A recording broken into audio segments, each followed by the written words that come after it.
of our 2020 program titled Humanizing Energy. We are especially honored to welcome a most distinguished panel of guest speakers. Dr. Angela Wilkinson, Secretary General and CEO of the World Energy Council. Fatema Al Nuaimi, CEO of ADNOC LNG. And Ali Al Janabi, Chairman of the Shell Group of Companies, Iraq and UAE. I wish here to acknowledge with great appreciation Shell, a valuable and long-standing global partner of the Arab International Women's Forum since 2002. I am most appreciative to all our valued guest speakers and importantly to Eithne Treanor, Managing Director of ETreanor Media, for moderating today's session. We're also honored to welcome all valued participants who have joined us from across the world, close to 200 participants from 30 countries. The duration of this session is 60 minutes. Following the introduction, I shall invite Eithne to launch a discussion with our distinguished panelists, which will be followed by Q&A. I would also urge you to submit your questions during the webinar. Distinguished guests, even before the COVID-19 pandemic, the world was undergoing a transformation of energy systems at an unprecedented scale, accelerated by innovation and supported by policy shifts. Since 2010, more than 1 billion people have gained access to electricity, with 90% of the planet's population connected by 2018. Yet despite the above, 789 million people still live today without electricity, and hundreds of millions live with unreliable electricity. Access to clean cooking fuels and technologies have increased to 63% in 2018.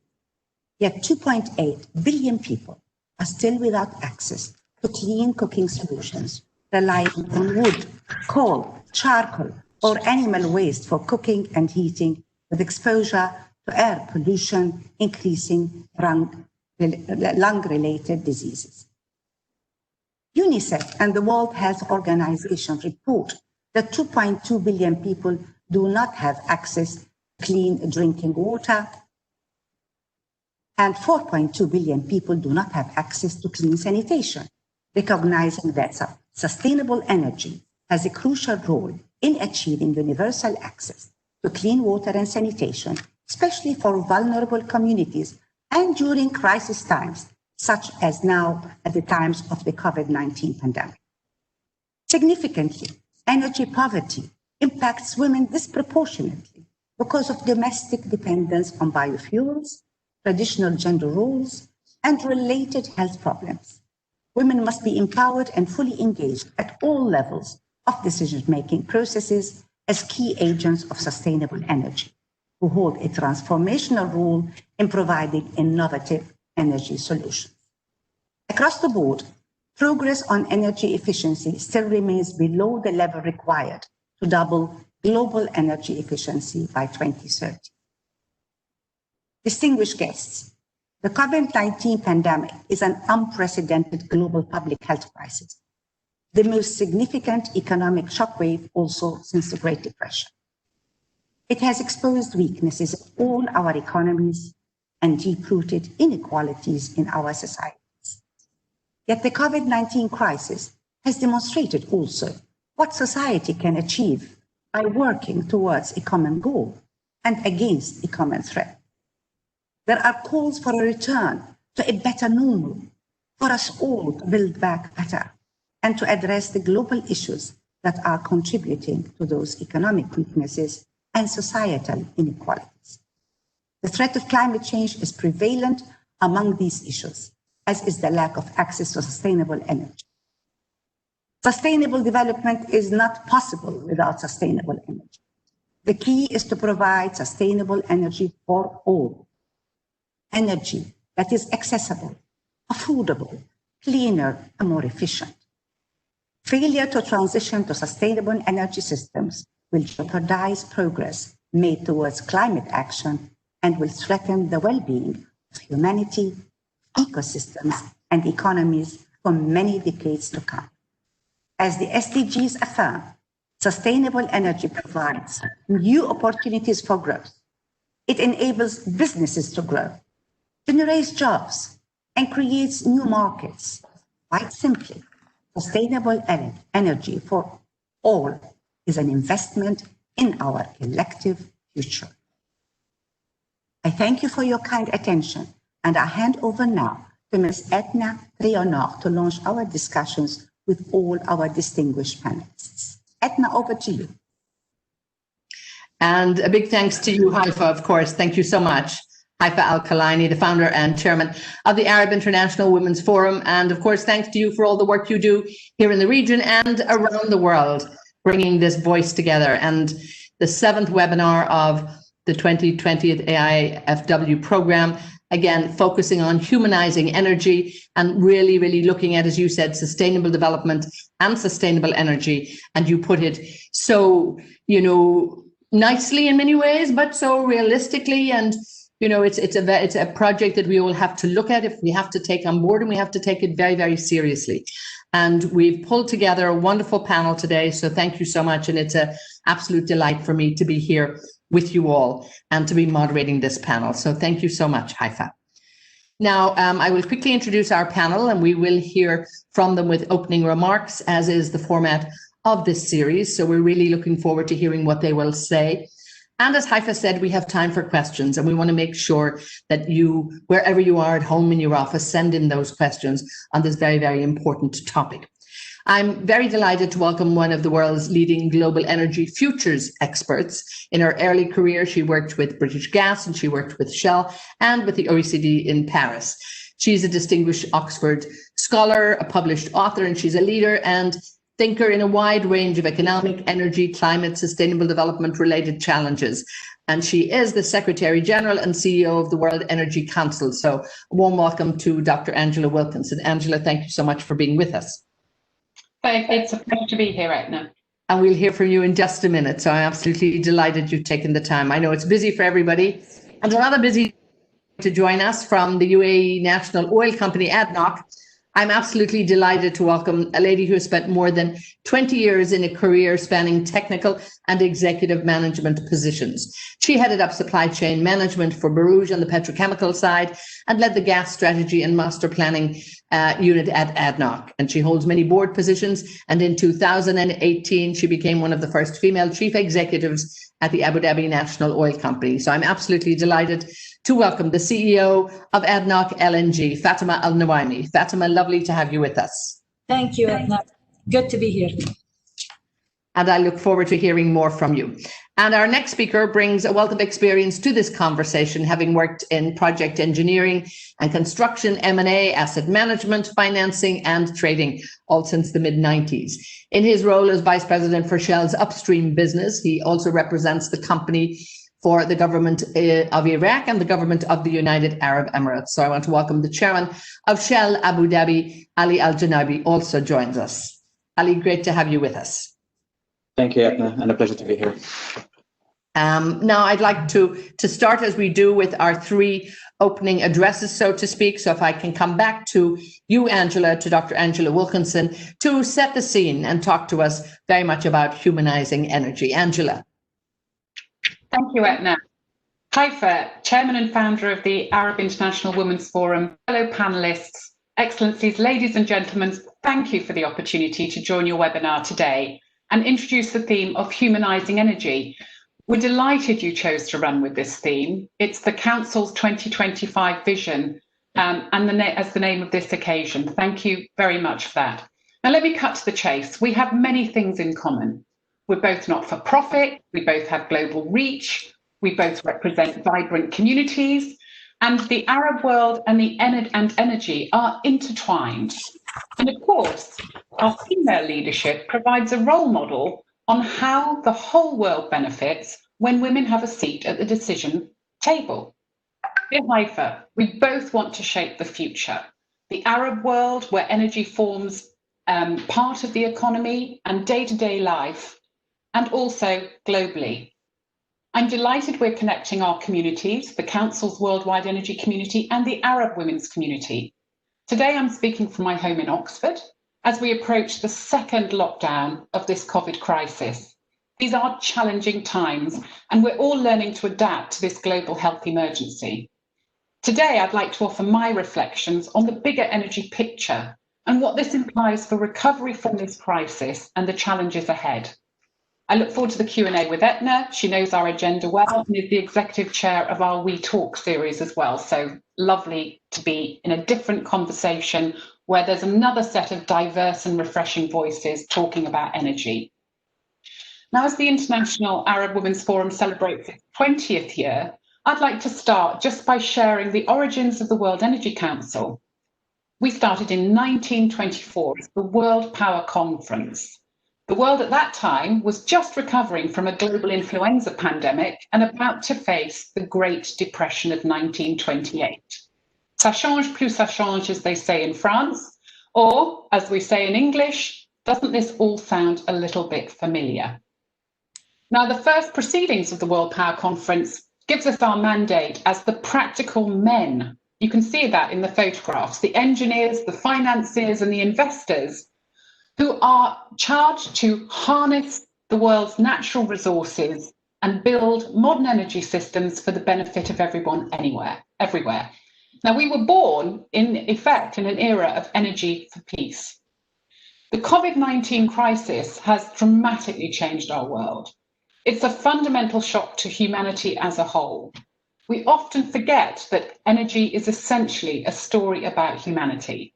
It's more than a sector. It's the ultimate connector of our fears and our hopes, of people and geographies across the world. This crisis reminds us of the importance of energy in our everyday lives. It's shown that individual actions can have global outcomes. Lockdown has triggered widespread pattern of working from home and greater use of digital technologies. The crisis has also given us an experience of a better energy future, of clearer skies and quieter, uncongested city streets. Yet even as the world has come to a stop, the lights have stayed on. Now, we've seen huge drops in demand for fossil fuel, especially for transport, and a shift in demand for power from industry and offices to homes. And whilst we should expect there will be some residual drop in demand, we also must prepare for a return of global energy demand growth. In fact, we expect that there could be a tsunami of pent-up demand. Now, this crisis is a brutal shock and it impacts on an already stressed and, as Haifa said, rapidly changing energy system. Resilience has been tested, recovery will not be easy, and any hope of transformation is going to involve the greatest financial capital reallocation in history, and it's going to take place in a new context of affordability and social justice. Billions of lives and hundreds of trillions of dollars are at stake. So if we really want to recover from crisis and emerge as stronger, connected energy societies and maintain global energy transition on track, we need an even bigger picture as the starting point. No crisis happens in a vacuum. The energy industry, the industry of great importance across the Arab world, is grappling with a new era of energy transition, energy for people and planet and prosperity. We've added a fourth D to the three global drives of change, which are shaping energy systems across the world. The 4 Ds are now decarbonisation, the potential for enabling a climate neutral energy system by 2050, decentralisation, accelerating the pace of distributed and renewable energy revolution, digitisation, enabling a step change in energy efficiency and improving the performance of assets and processes everywhere, and the 4th D of disruption, as usual, which reflects a new pattern of innovation and collaboration shaped by demand-driven solutions. Disruption reflects that the ways in which we are using, trading, transporting are changing faster and fundamentally, and changing supply-side considerations in energy. Now, in the midst of this global health emergency, we remain pragmatic in how to deliver energy for people, planet, and prosperity. Transition is a balancing act, and there's no one size fits all. Different regions of the world will vary in their focus and emphasis on those 3 Ps, depending on their socio-economic circumstances, and how to secure clean, affordable, reliable and equitable energy for Europe or for Asia may not be the same for the Middle East and vice versa. Now, the challenges of navigating this new era of energy transition remind us that energy does not lend itself to a single issue agenda. Today's single issue energy fashion, of which there have been many, is the so-called race to zero. Societies need us to help them join the dots. This is why over a decade ago, we created the World Energy Transition Index, Trilemma Index. This practical and objective tool is designed to help leaders across the world balance the need for energy security and reliability, affordability and equity, and environmental sustainability as they strive to build and change the underlying energy system. As we have done for nearly 100 years and in across nearly 100 countries, our members have been sharing their experiences, their actions, and their outlooks as this crisis unfolds. Our regular surveys show that priorities are shifting fast and are different for governments and also vary between companies. Crisis has added a new emphasis on resilience, which now extends to include people and supply chains. And there are even bigger hopes for a role for clean hydrogen. There are different perspectives on how long it will take to recover from the peak crisis and what the next or new normal will look like. Now, societies everywhere, as Haifa said, are not just looking to bounce back to before, but aiming to invest in building back better. To help leaders with the essential job of recovery, our global community rapidly developed 4 impartial COVID crisis scenarios to 2024. They are called Rewind, Pause, Fast Forward, and Re-Record. Each of these stories of the future, a scenario, explores the combination of 3 critical uncertainties about ambition, trust, and controllability of this virus, and how these might combine and impact recovery. We've used these scenarios to build the world's first World Energy Transition Radar, and also to host scenario summits, which include a live simulation of leadership role play across government, business, investor, and civil society perspectives. Now, I'd like to encourage and invite the International Arab Women's Forum to help energy industry to use these vital tools for recovery. Now, innovation and cooperation remain keys to successful recovery and transformation, and both of these are changing. Innovation is not the same as progress. The difference is what we call the Humanising Energy challenge. We're now focusing on the how to humanize energy. The future of humanity depends on a new pattern of collaborative innovation, which is not all or only about new energy technologies. We are promoting a new approach to help connected energy societies to move faster and further together and from very different starting points. There's a need for more and many diverse, clean and net zero carbon energy solutions and investment opportunities. Let me be clear. We're working to inspire a next era of improvements in the quality of life for everybody. We have to help societies better understand that new and inspiring models of human development, digital, circular, clean and just, will require more energy, at least in the medium term. The Council is reaching out to effectively engage with many and more diverse people and communities and new energy ecosystems. Energy systems are evolving and the energy future will be more decentralised and diverse. We need diversity in thinking, skills and talents to build better energy systems for better lives and a healthy planet. So I share Haifa and the IAWF's passion to ensure more seats for women at the energy decision makers table. We are buyers, We are users, we are builders of energy systems, and a career in the energy industry is more attractive. And having smashed the glass ceiling in other regions, we can extend a helping hand to our sisters across the Arab world. I believe it takes a whole community to build an entire energy system. I believe we, the world energy community, and I extend my offer to you to join us, can engage with regional, technological, and societal diversity, yourselves as a strength in this challenge. Only by working together on the how to humanize energy can we keep the future of connected energy societies open to new and inspiring possibilities for the future of humanity. There aren't many organizations that have not only survived but thrived for 100 years, like the World Energy Council. We were formed before the United Nations, and we welcome and congratulate you, the Arab International Women's Forum, as you approach your second decade. Let's celebrate yet more birthdays to come together. We have so much in common. Let's build on our joint strengths. Thank you.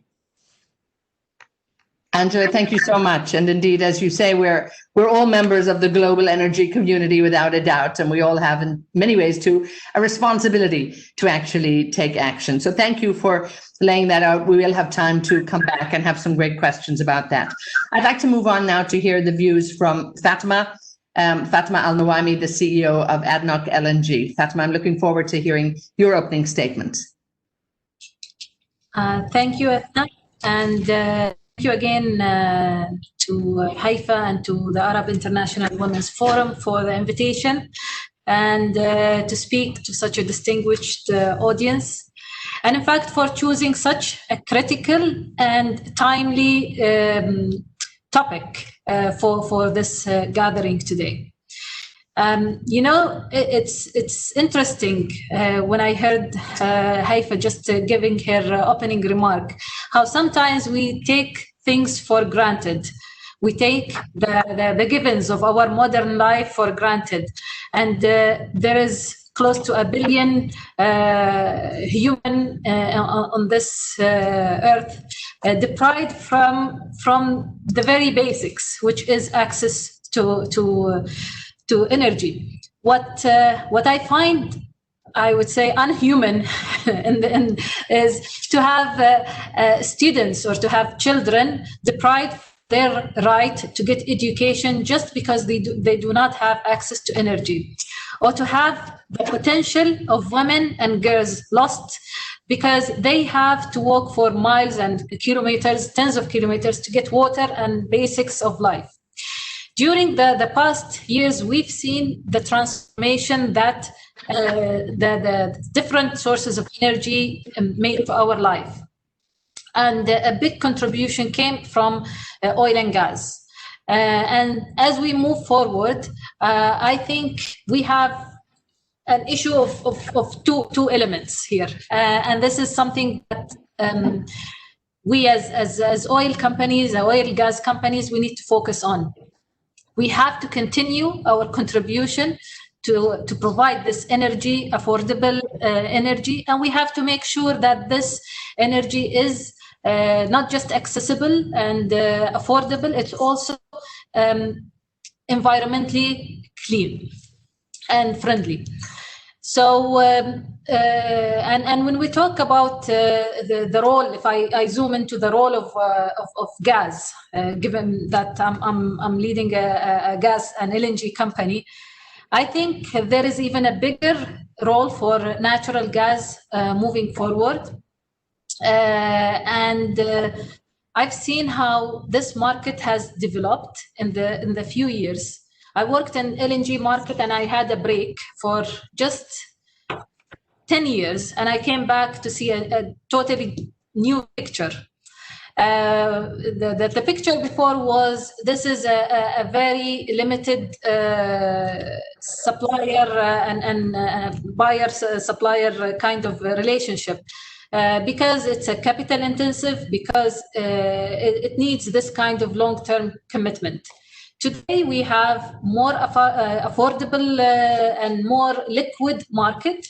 And I think technology played a key role in this. And I believe Shell is leading here in providing these solutions for making LNG accessible to more people. And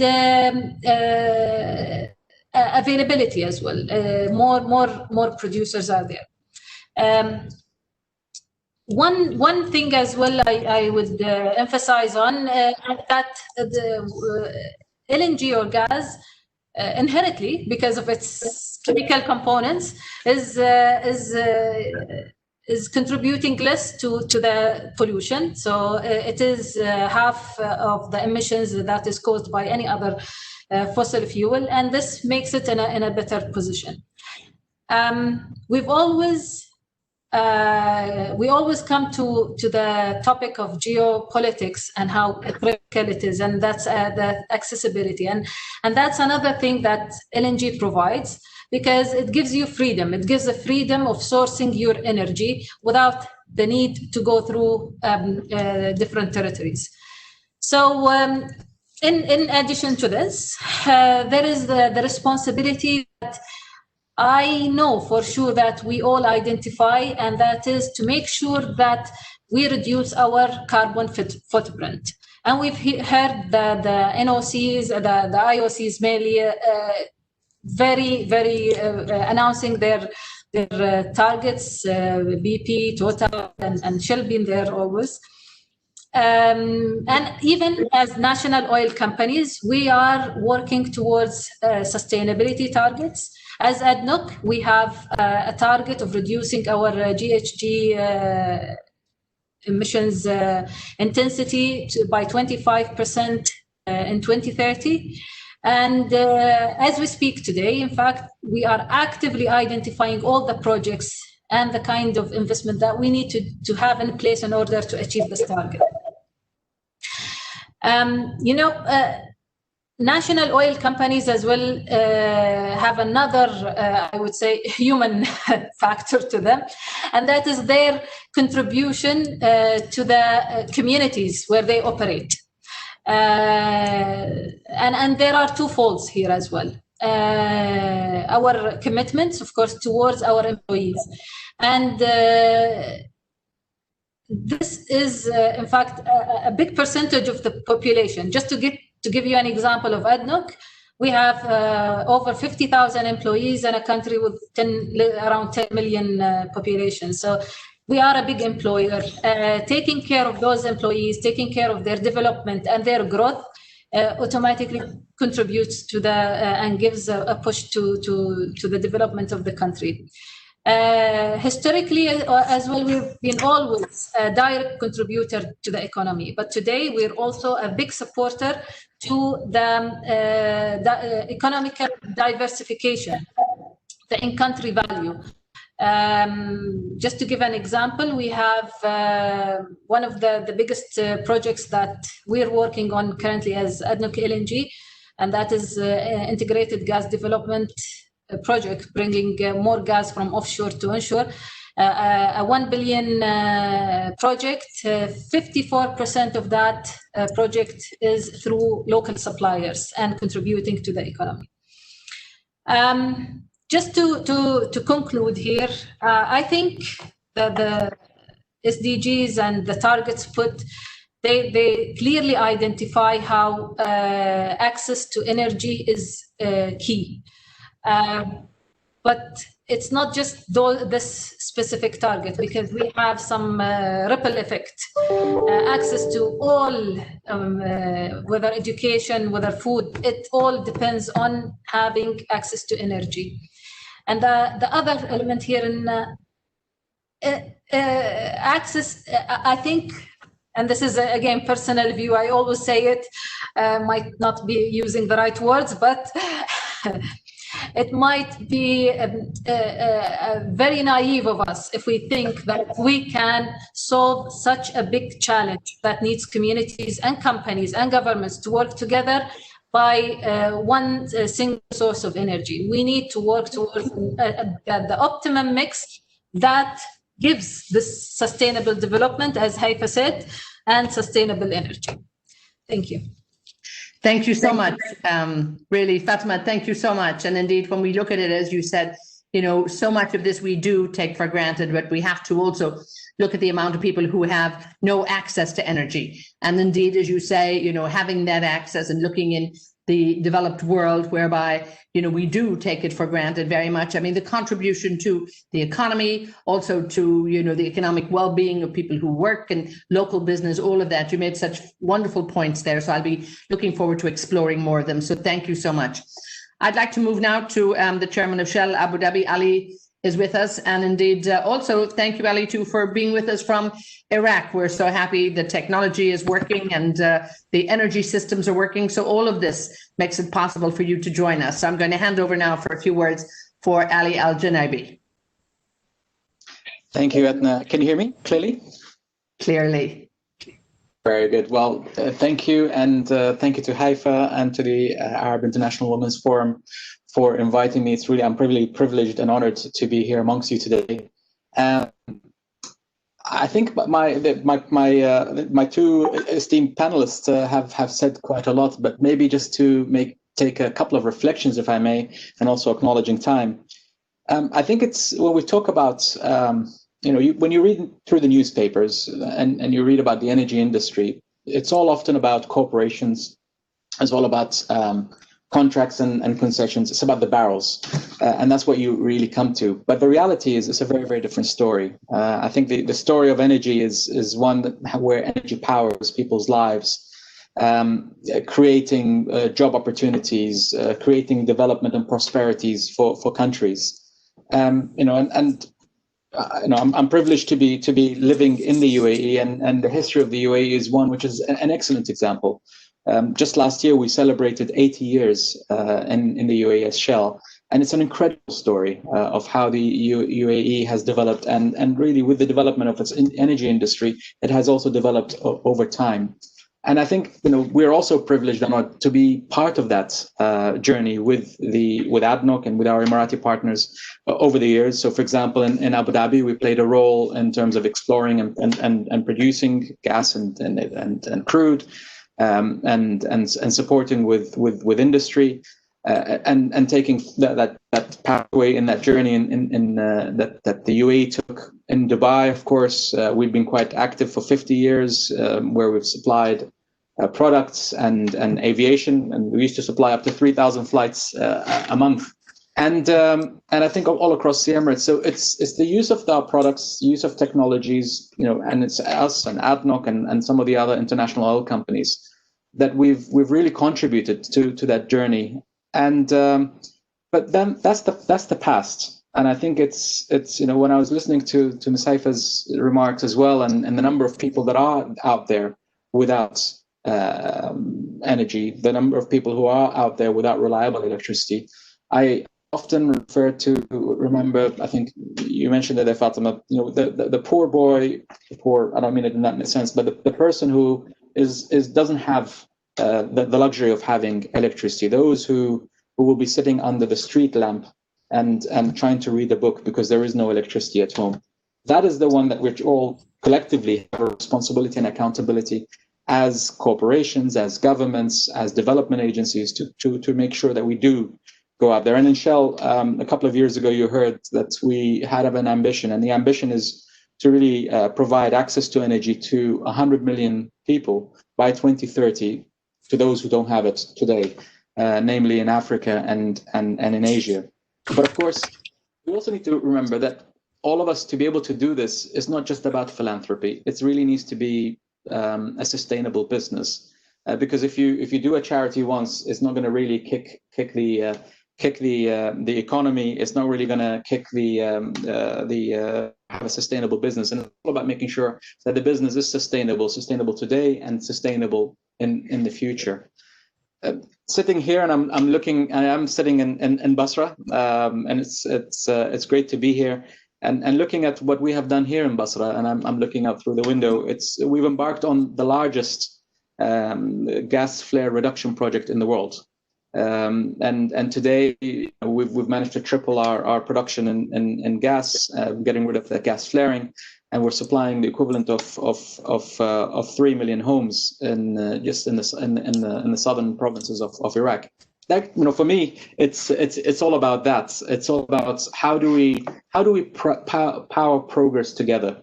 It's a partnership. It's the corporations. It's the governments. It's the multilaterals. It's the institutions.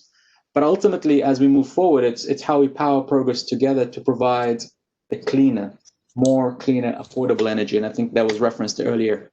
And in order to do this, we will have to come back to commitments. And I think we've tried our bits, and I want to say, Shell and others, we really haven't always been successful. But we're always trying to move with industry, and sometimes we want to lead industry. And this is where we've put our own ambitions in terms of getting to net zero emissions by 2050. And what that really means is it's not just about what we produce from our own assets. It's also about seeing how we can help decarbonize. And I think the word decarbonization, Angela, you're absolutely right there, is how to decarbonize and work hand in hand with customers. It's really about being there with governments, customers, and others to look at how we can, look at decarbonizing, reducing emissions, and ultimately we all want to believe and strive towards reaching that 1.5 degrees future.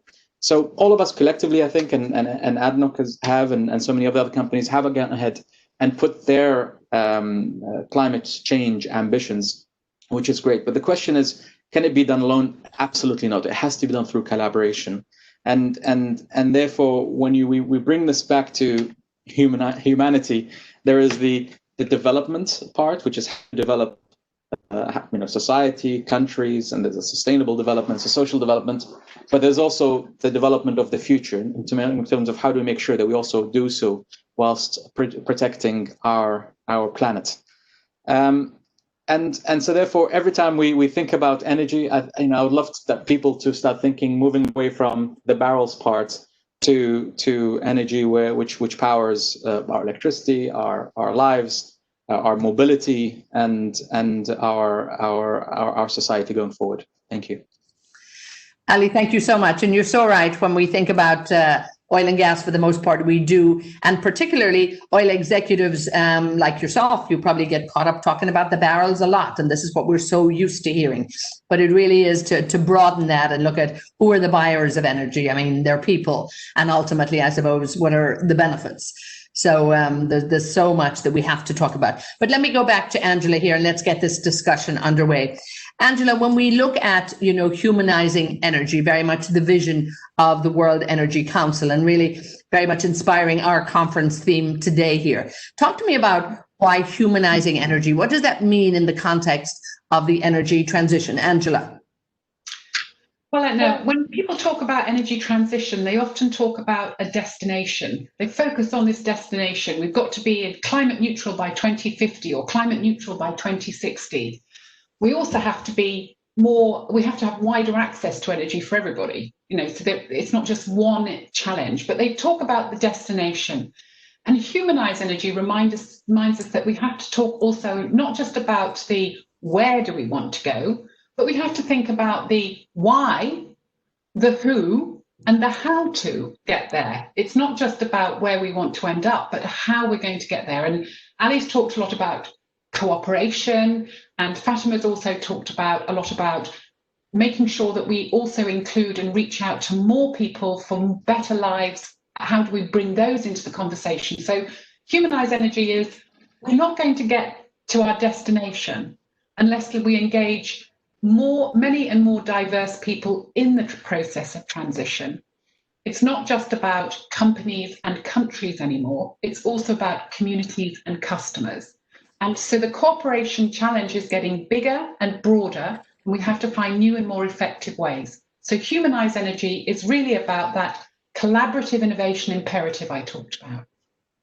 And I think when that becomes the focus of the conversation, and it is becoming it, which I think we're all very grateful to see and to hear, I mean, it broadens that dialogue as well and gets more people involved. And again, I know it's at the very heart of what you want to do. Fatema, talk to me, we talked about taking you know, the fact that we have energy for granted, but again, it's about providing, you know, clean, affordable energy. And this is very much the responsibility of a national oil company like yourself. But particularly, let's look at the changing role of gas, and particularly, you know, LNG in terms of its mobility, I suppose, if anything else too. How can gas actually help provide access to energy for a lot more people and hopefully alleviate energy poverty on a wider scale? Fatema. It's interesting, you know, I was talking to one economist, and he told me for the first time they are not able to correlate the GDP with the gas growth. Because usually there is a correlation, but now with COVID-19, and although there is an impact on the economy as in general and on demand, but they still see growth when it comes to gas.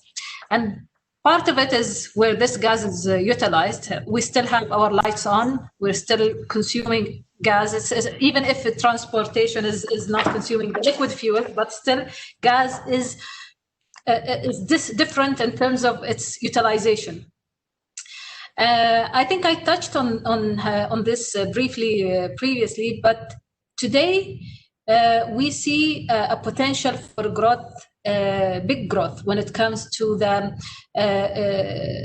developing countries. As ADNOC, for example, we've been reaching different markets. Traditionally, gas and LNG goes to Japan, Korea, traditional well-established markets. But today you see Pakistan is growing fast. India is demanding more. We have multiple markets opening up. And there is, when there is established network, this really gives a great opportunity for growth. I believe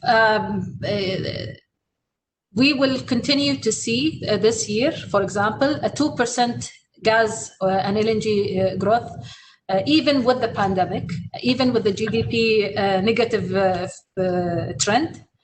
And in the longer term, an average 4%, we will still see that growth. And regardless of what scenario we're talking about, in all scenarios, you still see LNG showing a promising trend. And I think we look at the wider statistics and the reports that come from OPEC, from the IEA, from everybody, and the growth, energy demand will grow. And, you know, even as you said earlier, it's about diversification of energy and making sure that we have many choices and we have the supply that's out there to meet the huge growth in demand that is expected. And I think when we look to 2030, when many countries want to come out of energy poverty and are really pushing that, there will be a duty to make sure that the supply is also there. Thank you so much. Ali, let me talk to you. And when we look, I mean, you're looking around even what is happening, and you mentioned it there in terms of Iraq and being able to, you know, bring energy to just even the villages and nearby, but also looking back on how progress really depends on energy. And if you were to almost take an historical look, and I know you're an oil and gas executive, you're not a historian, but when we look at progress and we look at the work that you have seen over the years in terms of how energy actually helps society, I mean, its impact is, it's felt all around us, really, and we can't have economic progress without it. What would you say, Ali? No, absolutely, Eithne. And a country without energy is unable to progress. I mean, that's really the starting point. And when we talk about energy, it is really the wheel to the economy. Fundamentally, you need it for everything else to support industry, to support your water supply, to support your electricity, your internet, and everything else. So absolutely, I think there are probably it also depends on what you do with this energy, and I think that's probably where different countries have moved in different directions. There are countries who just export their crude oil, but with very little development that's happened in country itself, and it's just purely a revenue stream, and that's about it. Whereas you have countries like the UAE and some of the others, where they've developed other forms of energy, and gas, where Fatema was referring to. Absolutely, I mean, gas is a key cornerstone of supply of energy into the UAE. And it's not just about gas into power, gas into industry and the industrial multiplier effect that comes with it, and so on. So the answer is to what you're saying is absolutely. Over the years, you start off with, okay, going back to the first and the second industrial revolutions, and you had to have energy to get to your mass production. You had to move into then the third industrial revolution to really support your computing, and you need, we see everything else around us. When we talk about clouds, not the natural clouds, we talk about the storage cloud. The amount of energy that goes into it is just people forget about it. Yeah, and so absolutely, it's there to support the economy.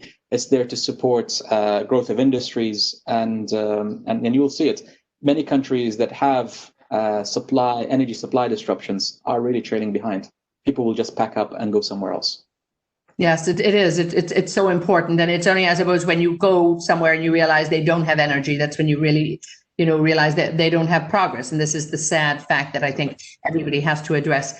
Angela, when we look at, the World Energy Council and the Connected Challenges agenda, and Ali just almost touched on it there too. How important is it when we look at energy in terms of air and food and water, when we bring everything together, because it's not just about energy? Angela. Well, I think, as Ali said, and as I said before, I think energy is the great connector. It's not a sector. It's not an industry on its own. It's the great connector. You can have more food, more water, more energy, more economy, more population, more comfort, more convenience, more everything if you have energy. And we tend to talk an awful lot of this in this world about investment and financial capital as though it was the fundamental transformer, the philosopher's stone. But actually, the real philosopher's stone is energy. With energy, you can save time, you can save lives, you can save things. With energy, you can do things that you couldn't do before. And so you can't manage energy as a single issue. You have to manage energy in terms of the connected challenges facing society. So societies that need food, that need water, that need livelihoods, you have to think about how do you balance your policies so that you have energy security, affordability and equity, and environmental sustainability. So we call that the trilemma. You've got to have a balanced approach to managing the energy trilemmas.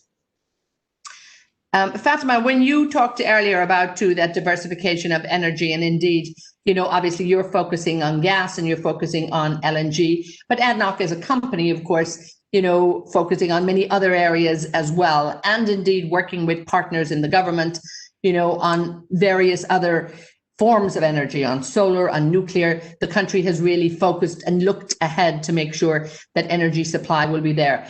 I think when we look at the UAE, it's a very young country. And, probably there's plenty of people, there are people in the UAE that remember not having energy. I mean, how has it helped, would you say, to the progress of a country, obviously like the UAE? And then when you look around the region, you can see how things are changing rapidly. Okay. Eithne, in my earlier career, or my first years in the company, I was like the spokesperson for the company. They will to present about the company to delegations and whoever comes.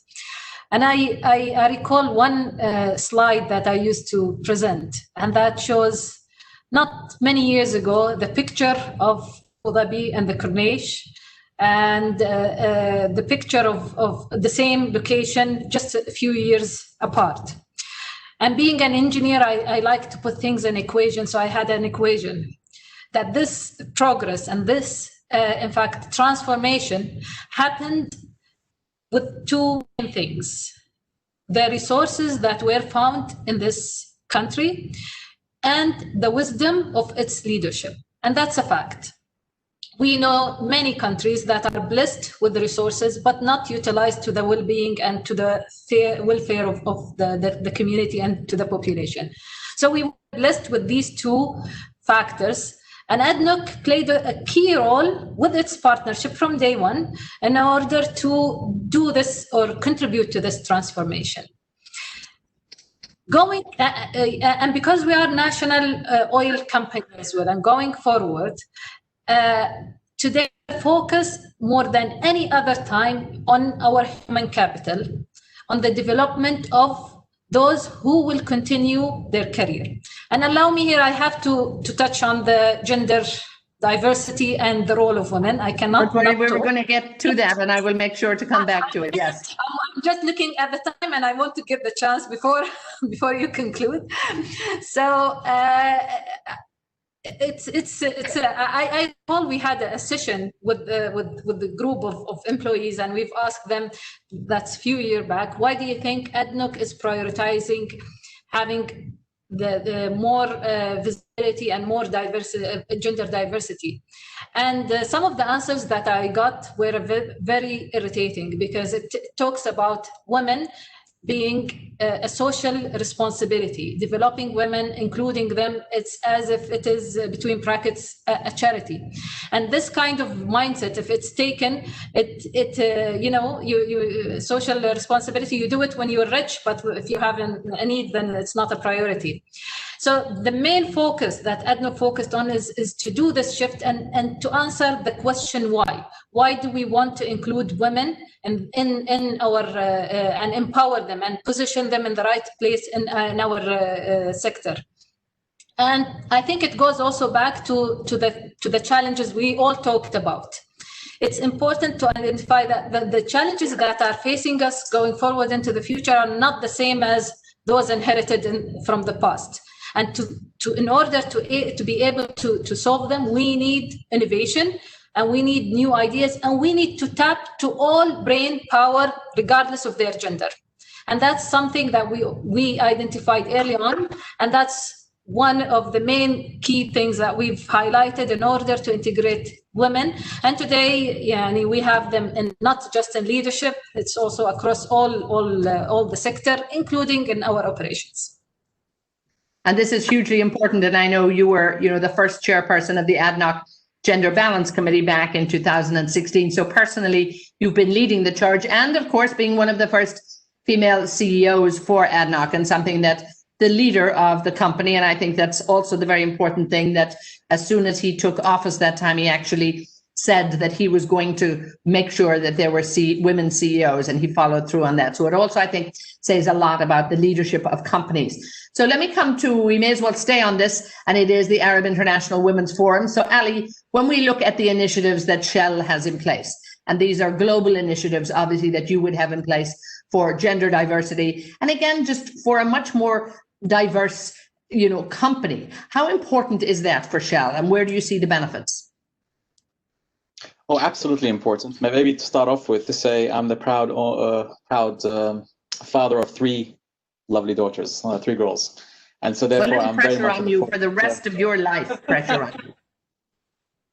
It's actually, to be honest, look, what Fatema probably humbly said is that what females bring to the office and bring to meetings, it is a different way of thinking.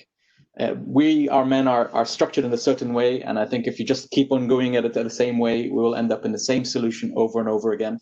And I think it's that balance that's there that's very, very important. And I think there's the balance on gender diversity that we talked about, and we're very proud to have many female leaders in the region, but also globally in Shell. And in addition to that, I would say Shell, being Shell, it's also a mix of many different nationalities. I remember in one particular time where we sat in together, and we were about 45 people, and that was in London, not too long ago, somewhere in the late 2009, 2010, 10 years ago. And we're sitting around the table, and we're all one big team, 45 people. We had 29 nationalities. It just tells you. So 29 nationalities out of 45 people. I mean, so Shell is really an international company, as many others are, but it's absolutely has a very different mix of people with many different, and it's that when we talk about the thinking, talking about bringing different views that's exactly where it is. It's bringing those ideas, bringing those, and taking out these biases, taking out these prejudices, and that's the only way that we can prosper and move forward. Absolutely. Yes, it is. It's that diversity. It brings a lot to the energy industry. And of course, you know, it also reflects the customer base. It has to very much do that. Angela, this is one that I know that you know, is very close to your heart, obviously. And when you look back on your career and your days even at Shell, I'm sure Shell has changed a lot since you were there, but how has the industry changed in terms of making sure, I mean, it looks a different place and it's a more welcoming place, I think, to embrace the talent of the world, really, not just, you know, not just the male talent now. I think the energy industry has become more attractive to women, right? Because energy systems are becoming much more diverse and decentralized. They require different skills and capabilities to be successful. It's not all about science, technology, engineering, and maths, or about the technical stuff or the barrels. Energy is about relationships, it's about services, it's about customers, it's about digital, it's about creativity. So I think the future of energy is going to be more decentralized and diverse, and it's going to be more attractive to women because of that. So it's not just that we need women because they bring diversity of thought. We need women in because we need more diverse management systems to manage more diverse energy systems. Very different to when I started in the energy sector over 30 years ago. And in those days, we would talk about IOCs or NOCs, international oil companies, or national oil companies. Well, nowadays we're talking about integrated energy companies or integrated energy organizations. And that just shows you a big shift. These are not the same types of challenges, as Fatema said, they're not the same types of companies that they were. I know energy organizations now that are running businesses who don't have any energy engineers in them, but have a lot of energy service managers. So we need women in the world of energy because the world of energy services women, right? We're energy users, we're energy buyers, we're energy consumers. And because energy systems are becoming more diverse, and we need a more diverse talent and skill and thinking pool to run them. Now, we are running very tight on time. So Fatema, I have to thank you for bringing that up when you did too, because of course we wanted to talk about the role of women, and I want to hand back to Haifa in a minute. But if I could just have and I'm literally saying, you know, maybe 20 seconds from each of you before I hand back to Haifa. Fatema, talk to me just a little bit about see the energy industry particularly as a very vibrant industry and one that should actually, you know, excite young people out there, and hopefully that they will come into it. And again, just literally 10-20-second comment on that. See, I think listed lots of what we called challenges. And with those challenges, things are getting more interesting. So it's anything but boring, definitely. And it's not anymore digging a hole in the floor in the ground and getting oil. As Angela said, it's diverse in terms of the science and the disciplines that are required. So it's really interesting to be in the energy sector at this time. Thank you so much. And Ali, again, just for the opportunities that are in this industry in a 5-10 second, I'm giving you. No, sure. I mean, look, it's going to take us time to get through the energy transition. So I think the traditional roles of the upstream and getting the oil out is here to remain for a few decades, because we can only move as quick as our customers. In the meantime, the alternative energies, the gas and the renewables and the hydrogen and everything else is absolutely there. And that's where there's a lot of excitement and passion behind. So absolutely encouraging. Thank you so much. And again, I know we haven't time to get to questions, and I know Saeed Al-Shihi had a question in. Angela, you almost answered it, I think, in terms of just that decentralization. But just a quick closing word from you, Angela. Just a 5-second hope for the future. Are you optimistic? I'm always a realistic hoper, never an optimist. I'm not that passive. I like to get my sleeves rolled up and make the future happen. I asked my 20-year-old daughter, would you work in the energy sector? She's doing photography. She said, no, mummy, I wouldn't. I don't want to. But what I would do is I would do an image makeover for you. Have you looked at the photographs that describe your industry? They don't have any people in them. So there you are. Indeed, it comes back to, again, very much the theme, humanizing energy. And on that, Haifa, it was the perfect theme to take. So I'm going to hand back over to you.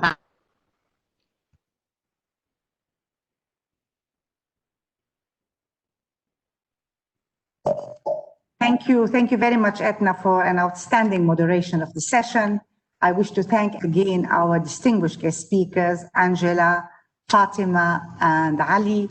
And I would like very much to tell you what resonates in my mind amongst the most inspirational remarks made and contributions made. What remains is, in my mind, resonates on energy. Energy powers people's lives and improves people's lives. Energy powers progress. Energy is a great convener.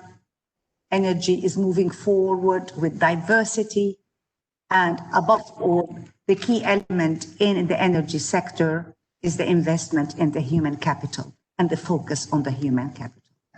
This is very close to my heart, all these key messages, because at the end of the day, energy needs to help really all stakeholders that have to work together, governments, private sector, civil society, everybody, young women, our youth, everybody has worked together to ensure that energy really becomes a force for progress and for peace as we look ahead to the future and help us create also the jobs that we need for our talented young people. So thank you all again very much from the Arab International Forum, our members, our partners, and my board. And it's been a privilege to welcome you today. Thank you. Thank you. Thank you so much. And thank you, Haifa. And we'll all keep an eye on the Arab International Women's Forum for many more conversations that you're going to have in the months ahead. Thank you so much for this initiative. And to all of our guests, a big thank you. And to you at home. Bye-bye. Thank you. Bye-bye and thank you. Bye-bye. Thank you. Bye-bye. Thank you. Bye-bye.